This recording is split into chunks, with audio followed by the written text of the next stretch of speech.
Fox Movie Channel. Fox Legacy explores the history of our studio's greatest films. Our host, Tom Rothman, chairman of Fox Film Entertainment, offers a unique insider's perspective. Necessity is the mother of invention, and that is nowhere so true as in movie making. Join us for a special event as we air episodes of Fox Legacy from New Year's Eve through New Year's Day. Make your New Year's resolution to spend more time at the studio.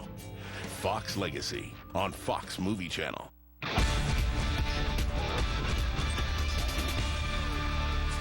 Welcome back. Weren't you sitting?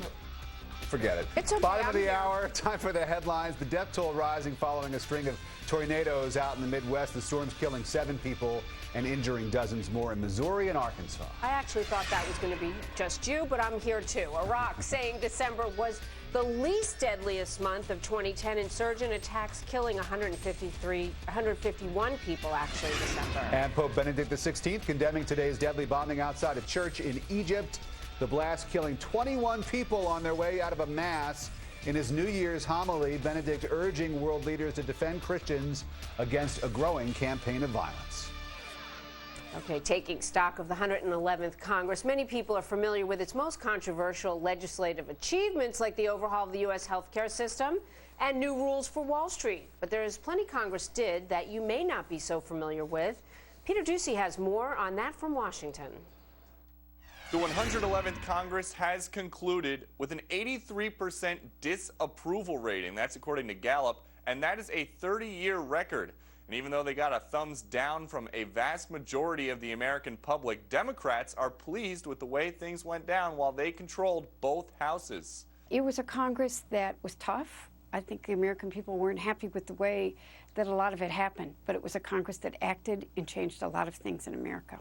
Democrats pat themselves on the back for getting several pieces of major legislation through during this Congress, including the massive health care overhaul, the repeal of Don't Ask, Don't Tell, the 9/11 First Responders Bill, the New START Treaty, the Food Safety Bill, the confirmation of 2 Supreme Court justices, and the tax rate compromise they came to with Republicans. But during this Congress, the total U.S. debt increased by $3.2 trillion, and Republicans say there's a reason Democrats lost 63 House and 6 Senate seats in the November elections. When you give Democrats a big majority, or any party, a big majority in the House, a filibuster-proof majority in the Senate, and a liberal president who agrees with both wings, the House and Senate, you can get a lot of things done.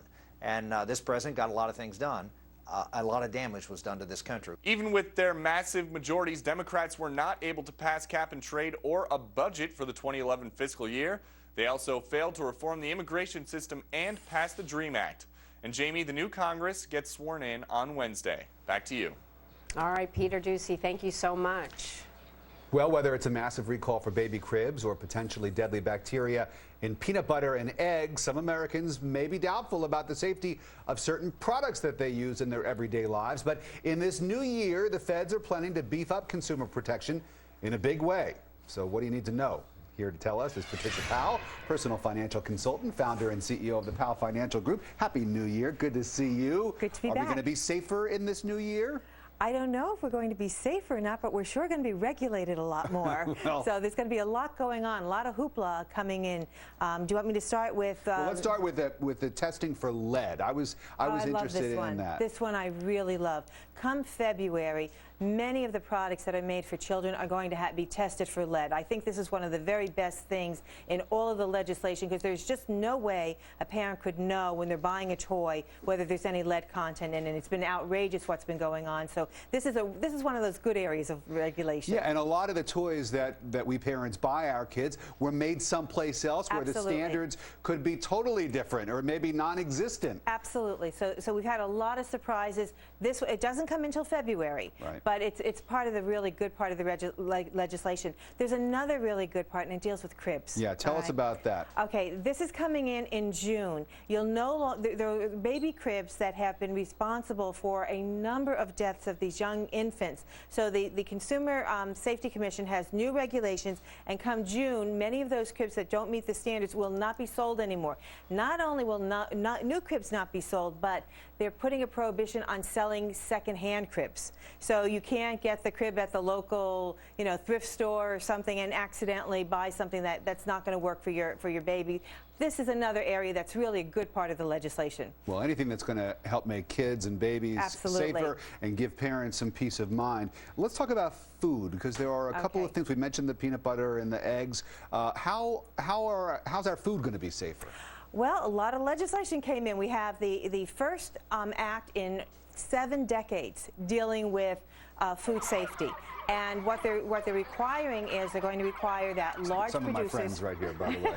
Hi, guys. Okay, go ahead. Some of our large producers are going to have to meet certain standards. There's going to be regulation about how they store food. They're going to have to be telling the FDA a lot. And it's also about food that's coming in from overseas, that they're going to be much tougher standards. And this has to be good, because you don't know when things are coming in from overseas what the standards are that they've used, what pesticides they've used that have been banned here perhaps for decades. So there's parts of this that are very good. Online privacy. Anybody who surfs the web, which is pretty much everybody, I don't know anybody who doesn't these days, is there now going to be a way with some new regulations that might allow us to surf the web without leaving sort of an e-trail behind? Well, that's what they say. Right. I'm not sure we want to believe it yet, but they're making an effort. First, the FTC has made an effort, and they're actually still in the comment period, which will go through the end of January. But Microsoft has gotten a little bit of a head start on them. The expectation is that their next version of their web browser will contain a do not track mechanism that you can turn off the trackers. And there's also another company, Mozilla, that has a browser called Firefox that they're going to expect. Right. We expect the same thing out of them. You were sort of, I don't know, you weren't joking at the beginning, right. but you mentioned all these regulations, and that's right. something that a lot of people get upset about it. A lot of conservatives don't want regulations. They feel that it stands in the way of growth. It stands in the way of jobs and innovation. But I'm wondering about these particular federal agencies that are looking out for us when it comes to the safety of our food and our toys and our everything. Right. I mean, when we're looking to chop and to cut spending, which is going to become, right. Sort of one of our big discussions in this new year, are these agencies, the Consumer Product Safety Agency, and all of it, is this where you cut? Maybe. But maybe also look at the redundancy. Remember I said the FTC is looking at the internet privacy issue, but so is the Commerce Department. So is a House committee. You have all this redundancy of everybody wanting to take a bow, and everything they do costs more money. So we really only need one agency looking after us, perhaps. And maybe we don't. Maybe Microsoft is ahead of this. Maybe Mozilla is ahead of the curve, and they'll be creating regulation after the fact. By the way, if I can go back to the food story for a minute. Go ahead. From all the hoopla, you would think our food is less safe today than it was 10 years ago. And? But if you go to the CDC, guess what? The incidence of food poisoning are about 20% less than they were just 10 years ago. Interesting point. Patricia Powell, she always has interesting points. Powell Financial Group, again, Happy New Year. Nice to see you. Thanks for coming in. Thanks for having me. Okay. It's almost every parent's nightmare getting your child into the right school. Well, one father in Texas claims a school told him, just give us a big donation, we'll take your son. And thousands of dollars later, Rick, and a rejection letter to come, the dad's taken the school to court. Does he have a case? Our legal panel will weigh in. I can't wait for this one. I'm looking forward to that. Also, Fox takes you all over the country to check out traditional New Year's festivities celebrating 2011 from coast to coast. I think these are the Mummers in Philadelphia. We'll have more on this coming up next. Don't go away. Starting here, starting now, honey, everything's coming up roses. Clear the decks, clear the tracks. To stay fit, you might also want to try lifting one of these. A unique sea salt added to over 40 Campbell's condensed soups helps us reduce sodium, but not flavor. So do a few lifts. Campbell's, it's amazing what soup can do. We now offer phone service for $1.70 a month with Magic Jack. That's just $19.95 a year. $19.95 a year. We give you free local and long distance and your own phone number. Make us your new phone company or add a second line with Magic Jack. Every 60 seconds, someone, somewhere is making the switch to Tempur-Pedic. Now, it's your turn. Call now for your free information kit, including a Tempur material sample, along with a DVD and catalog. Traditional mattresses use metal springs that can cause pressure points, causing you to toss and turn. Only the Tempur-Pedic mattress automatically adjusts to your body while keeping your spine in perfect alignment. Plus, because Tempur-Pedic doesn't transfer motion, you won't disturb your partner when you get out of bed or shift positions. Best of all, Tempur-Pedic will let you sleep on one of their sleep systems for an incredible 90 nights before you make your purchase decision. If you want the ultimate in comfort, if you wish to get more sleep but can't, it's time you make the switch to Tempur-Pedic. Call 1-800-362-7083 for your free information kit. That's 1-800-362-7083. Call today. This is boxing. We're gonna do whatever we have to do.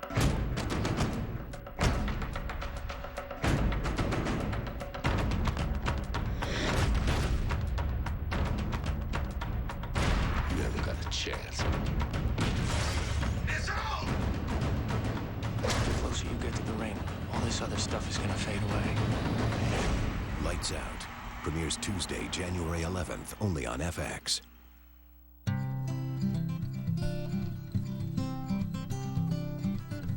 Every child deserves the hope and healing of a Children's Miracle Network hospital. 170 hospitals helping 17 million kids each year. Children's Miracle Network hospitals. Hospitals helping local kids. For information on how to help, visit childrensmiraclenetwork.org. Hey y'all, Paula Deen was the Grand Marshal of the 122nd Rose Parade. The Food Network star and popular cookbook author kicking off the parade with temperatures dipping into the low 40s. It's chilly out there in Pasadena. They're not used to that, especially for folks who camped out overnight, but there were sunny skies after days of soggy and stormy weather. And slushy melting snow could not stop the 111th annual Mummers Parade in South Philadelphia. Hundreds of marching string bands, fancy brigades, and comics strutting their stuff down Broad Street today. It is a Philadelphia New Year's Day tradition that dates back to January 1st, 1901. Until the 1970s, it was just the men and the boys who strutted, but these days you'll find a lot of lady mummers as well.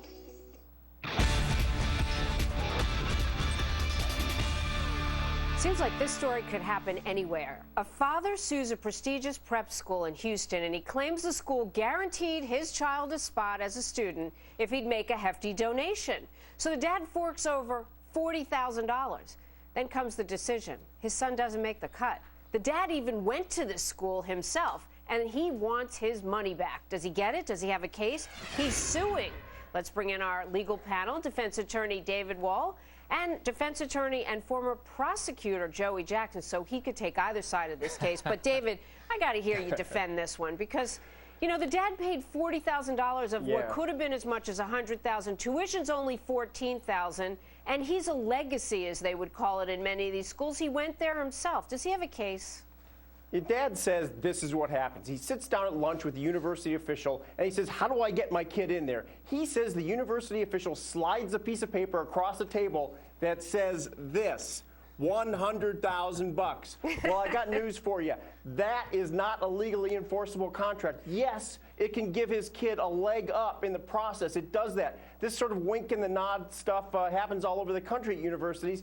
But this does not guarantee you admission. You can't have this sort of pay-to-play thing at universities or their credibility is completely destroyed. And kids that don't get in will also sue and say, hey, is that why I didn't get in because I didn't pay? So Dad does not have a case here, Jamie, but I want to hear what Joey has to say. And I'm going to tell you first, I'm not giving you a failing grade, okay? I'm not making a joke. However, napkins are contracts. The father relied to his detriment. He gave this money. Nothing was signed. Nice There's no signature. Maybe if there's a signature. Promissory estoppel, Joey. I love that Talk term. to our people. And tell David, them what to do. Before I proceed, can I ask you, did you draw anything else? That was a nice drawing you have there. But listen, of the $100,000, I am no artist. Let's the talk best I can about do, something buddy. here, Jamie. First of all, okay? Did you ever hear of fraud, false pretenses? The school now is all indignant. Donations and admissions, they're separate. But was that made clear to him at the outset? Of course not. And let's be practical, Well, the father made Jamie. the donation to It was a Catholic school, and he made the Yes. donation, so to speak, to the church. There should be a little bit of separation. Let's be practical before we're legal here, okay? I think we could all accept the proposition that there are people in schools now who perhaps are not number one in their class, whether it be a prep school or a college school, but they get there anyway. And if we could accept that proposition, then we could also accept the proposition that there was a commitment made here. Now, you brought it up, detrimental reliance, promissory estoppel. Let's talk the law for a minute, and let's talk about the elements. Number one, there was a promise. That constitutes a contract. Number two, there was reliance upon the promise. As a result of that, he forked over $40,000, Jamie, and it was supposed to be $50,000, but he halted his money. Number three, there's unjust enrichment. Hold on, David. There's unjust enrichment here. Why? Because he forked over the money and there was no service provided to his son. This shocks the conscience, but David. maybe there Outrageous. was. However, maybe the school considered the application in a more favorable light after just paying that money. And I think that the father maybe didn't have a promise. Although I really don't like the case because I think the father should have made the donation free and clear of any expectation. Yeah, it's a charitable donation. And yes, in an equitable sense, Jamie, I agree with you. It seems unfair, but the original agreement was $100,000. They then went down to $40,000. And you're right about that napkin thing. If you get a napkin and make an agreement on it, if you both sign it, it can be interpreted as a contract. But in this case, there was no signature. He, again, just said this magical piece of paper went across the table. You got it upside that ain't down. No contract, it Joey. doesn't have to be signed. It. There was a commitment made here. It was fraud in the finest hour. He went there. His father went there. This guy's 14 years old, and you're writing him off. Relevant to the case, since you're taking this case fiercely, that the father paid this money over a period of time. He didn't just rely on one payment at the table. The napkin didn't come one way, the check another. It was over time. That's so right. did the school reinforce their suggestion they'd take the student by doing it again and again and again? Oh, what a wonderful point, Jamie. Yeah, because at the time, his kid was what? He was in the 5th grade? 5th grade. So he wasn't eligible yet to go. So every year he's paying $10,000. And remember, it's a tough economy. He had to borrow money to make these payments. He did. But he loved and supported his son. And so, what's Jamie, even what worse, happens, his father went there, But and his father's father went But there. the school had something to say about it. Fair and balanced. Let me put up their statement if I can and read it to you. And they say, while it is a school policy not to comment on pending litigation, this suit is for real, folks. Straight Jesuit, which is the school, has always kept its admissions process separate from donations and contributions. They will argue, Rick Rivers, the director of communications, that the donation was separate and apart. The father went there. He did it out of the goodwill, was for the church. I think this is a tough case, but now our viewers are prepared not only for this, but the bar exam, David, because they've learned all these concepts. Who wins, David? Right. Who wins? The university wins because simply, we don't know who this representative was, by the way, whether he was authorized to actually make this commitment of allowing the kid into the school. He was an agent to the school. In the end, Joey, there ain't no contract. If you get an arrangement like this with your kid's school, get a contract. Why not? This isn't a contract. This is a contract. You'll kick it right out. All contracts are not set in stone in black and white. There are detrimental reliance and promissory estoppel contracts, as Jamie pointed out. Good work, Jamie. Joey, you have earned your billable hours today.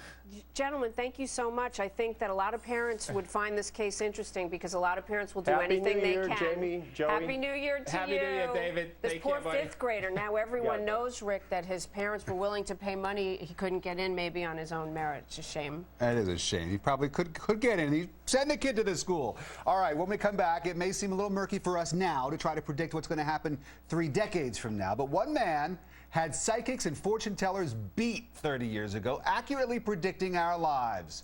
And guess what? How'd it go? He's back. He's got predictions for the next 30 years, and he tells us when we come right back. On the final regular weekend of Fox NFL Sunday,